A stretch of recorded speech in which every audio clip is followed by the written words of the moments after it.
Halo teman-teman, ayo kita belajar mengenal lebih jauh sistem pencernaan. Apakah kalian tahu apa itu sistem pencernaan? Sistem pencernaan adalah proses pengolahan makanan yang melibatkan berbagai organ dan proses fisik serta kimiawi dalam tubuh. Sistem pencernaan berfungsi mengubah makanan menjadi energi dan nutrisi yang dapat diserap tubuh. Berikut adalah organ sistem pencernaan manusia: mulut, kerongkongan, lambung, usus halus, usus besar, anus. Organ pencernaan manusia yang pertama dimulai dari mulut. Makanan yang masuk dikunyah dan dihaluskan oleh gigi dan lidah dan dicampur dengan air liur untuk memulai pencernaan kimiawi. Proses pencernaan kimiawi pada mulut dilakukan oleh enzim amilase. Enzim amilase berfungsi untuk memecah karbohidrat atau pati menjadi glukosa. Makanan yang telah dikunyah ditelan masuk ke dalam kerongkongan. Kerongkongan merupakan saluran berbentuk tabung sepanjang 20 cm. Di dalam kerongkongan terjadi gerakan peristaltik atau gerakan meremas untuk mendorong makanan masuk ke dalam lambung.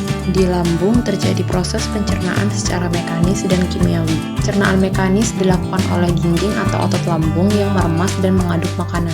Sedangkan pencernaan kimiawi dilakukan oleh getah lambung. Getah lambung mengandung 3 enzim. Enzim pepsin berfungsi untuk memecah protein menjadi pepton, enzim renin berfungsi mengendapkan protein susu menjadi kasein, asam klorida berfungsi untuk membunuh kuman dan mengasamkan makanan. Proses pencernaan dilanjutkan di usus halus. Usus halus memiliki panjang 6-7 meter. Proses kimiawi yang terjadi dengan bantuan enzim dari pankreas dan empedu dari hati. Pankreas mengandung enzim amilase, fungsi mencerna amilo menjadi glukosa, enzim tripsin mengubah pepton menjadi asam amino, dan enzim lipase mengubah lemak menjadi asam lemak dan gliserol. Usus halus menjadi tempat utama penyerapan nutrisi dari makanan. Sisa makanan yang tidak dapat diserap di usus halus dilanjutkan di usus besar. Di usus besar terjadi penyerapan cairan, vitamin, dan mineral dari sisa-sisa makanan yang telah diserap dari usus halus, dan sisa makanan dipadatkan menjadi feses atau tinja. Sisa makanan yang berupa feses atau tinja terakhir akan dikeluarkan di anus. Selanjutnya kita akan membahas penyakit organ sistem pencernaan. Penyakit gangguan pencernaan disebabkan yang pertama perubahan pola makan seperti kurang serat, terlalu banyak lemak, atau makan yang tidak cocok. Selanjutnya stres. Stres kronis dapat mempengaruhi fungsi sistem pencernaan. Yang terakhir infeksi.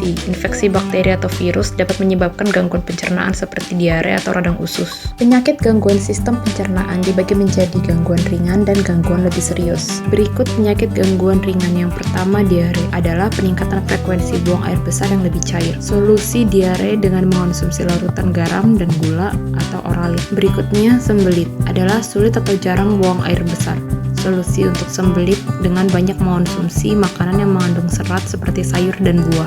Berikutnya, wasir adalah pembengkakan pembuluh darah di sekitar anus. Dan yang terakhir, mah adalah luka pada dinding lambung. Penyakit gangguan lebih serius yang pertama, GERD, adalah asam lambung yang naik ke kerongkongan. Berikutnya, tukak lambung adalah luka pada lapisan lambung. Berikutnya, radang usus buntu adalah peradangan pada usus buntu. Terakhir, kanker gastrointestinal adalah kanker yang menyerang organ sistem pencernaan seperti kanker usus besar, kanker lambung, dan kanker hati. Sekian materi pembahasan sistem pencernaan manusia. Terima kasih, bye!